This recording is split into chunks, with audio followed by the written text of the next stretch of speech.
प्रधानमंत्री नरेंद्र मोदी के लक्षद्वीप को लेकर आपत्तिजनक टिप्पणी करने वाले मालदीव के 3 मंत्रियों के बयानबाजी का विवाद बढ़ता ही जा रहा है। देश में बॉयकॉट मालदीव शुरू हो गया है और कई लोगों ने मालदीव के लिए फ्लाइट और होटल बुकिंग कैंसिल करवा दी है। आम जनता से लेकर फिल्मी हस्तियां भी भारत सरकार और प्रधानमंत्री नरेंद्र मोदी के सपोर्ट में उतर आई हैं। वहीं इस बीच मालदीव के कई दिग्गज नेताओं ने भी प्रधानमंत्री नरेंद्र मोदी और भारत का सपोर्ट किया है और आपत्तिजनक बयान की कड़ी निंदा की है। राजनीतिक संकट हो, आर्थिक मदद हो या कोई आपदा, जब जब मालदीव को मदद की जरूरत थी तब तब भारत उसके साथ खड़ा नजर आया है। 2020 में जब कोरोना महामारी का संकट पूरी दुनिया पर छाया हुआ था, तब भी भारत सरकार ने स्थिति से निपटने के लिए मेडिकल टीम वहां भेजी और टीकाकरण अभियान भी चलाया। वहीं जब मालदीव के मंत्रियों ने पीएम मोदी के खिलाफ टिप्पणी की तो मालदीव के मंत्री भारत के साथ खड़े हो गए। तो चलिए जानते हैं कि वो कौन से नेता हैं जो विवाद के बीच भारत के समर्थन में खड़े हैं। मालदीव के पूर्व रक्षा मंत्री मारिया अहमद दीदी ने भारत को देश की 911 कॉल बताते हुए तमाम बयानबाजियों पर नाराजगी जाहिर की है। उन्होंने कहा कि यह मालदीव सरकार की दूरदर्शिता को दिखाता है। मारिया अहमद दीदी ने भारत को विश्वसनीय सहयोगी बताते हुए कहा कि रक्षा समेत विभिन्न सेक्टर में भी जब मालदीव को मदद की जरूरत थी तब भारत ने हमेशा साथ दिया है।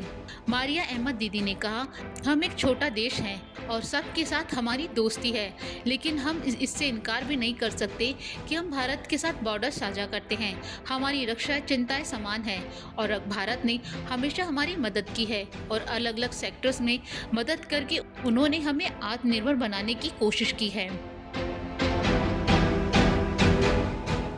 मालदीव के विपक्ष पार्टी मालदीवियन डेमोक्रेटिक पार्टी के प्रमुख फयाज इस्माइल ने मोहम्मद मुइज़्ज़ सरकार से इस मामले में कड़ी कार्रवाई करने की अपील की है। उन्होंने कहा कि आपत्तिजनक बयान उन लोगों की व्यक्तिगत राय है और उन्हें लगता है कि सरकार को इस मामले में कड़ा रुख अपनाना चाहिए। फयाज इस्माइल ने कहा कि सोशल मीडिया के कारण भारतीयों और मालदीव के लोगों तक ये मामला फैल गया है। अब ये सिर्फ सरकार के बीच का मामला नहीं रह गया है। उन्होंने कहा कि जैसे जैसे इस पर बहस बढ़ेगी मामला बढ़ेगा, इसलिए सरकार को चाहिए कि वो साफ करे कि ऐसा उनका मानना नहीं है। जो कहा गया है वो उन लोगों की व्यक्तिगत विचार हैं जिन्हें दुर्भाग्य से सरकार में पद मिला है। उन्होंने जोर दिया कि भारतीयों, मालदीव के लोगों और पूरी दुनिया में लोगों के सामने इसे साफ किए जाने की जरूरत है। मोहम्मद मुइज़्ज़ सरकार के विदेश मंत्री मूसा ज़मीर ने भी भारत और पीएम मोदी के सपोर्ट में उतर आए हैं।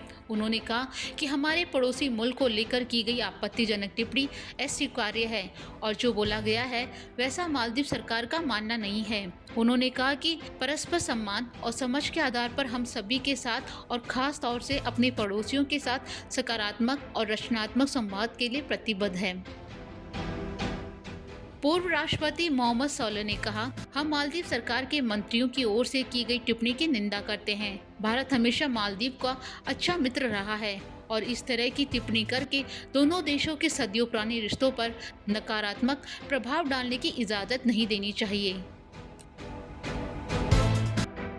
मालदीव के पूर्व विदेश मंत्री अब्दुल्ला शाहिद ने भी पीएम मोदी पर आपत्तिजनक टिप्पणी का विरोध किया है। उन्होंने कहा कि ऐसे लोगों को मर्यादा का ख्याल रखना चाहिए क्योंकि उन्हें लोग जानते हैं, वो कोई सोशल मीडिया एक्टिविस्ट नहीं हैं। उन्होंने कहा कि पब्लिक फिगर्स को अपने मर्यादा का खास ध्यान रखना चाहिए और याद रखना चाहिए कि वो सोशल मीडिया एक्टिविस्ट नहीं हैं।